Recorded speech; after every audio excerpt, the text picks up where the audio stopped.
ஆவுடல் தாலுகா தலைமை மருத்துவமனை.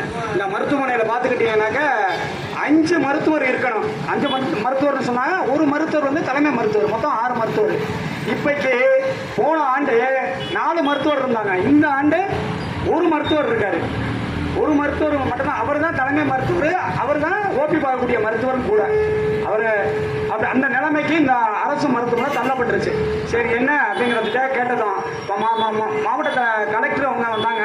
அவங்க தாலுகாவுக்கு சமபந்தம் நடந்துச்சு. அந்த தாலுகாவில் போயிட்டு எங்கள் கட்சியின் சார்பாக ஒரு கோரிக்கை எழுதி அவர்கிட்ட மட்டும் கலெக்டர் அம்மாவிட்ட கொடுக்குறோம். அம்மா, ஆவுடல் அரசு மருத்துவமனையில் நீங்கள் 2 ஆண்டுகளாக மாவட்டம் குடியரசு அன்னைக்கு புதுக்கோட்டை மாவட்டத்திலேயே சிறப்பான மருத்துவமனைன்னு அவார்டு கொடுத்தீங்க.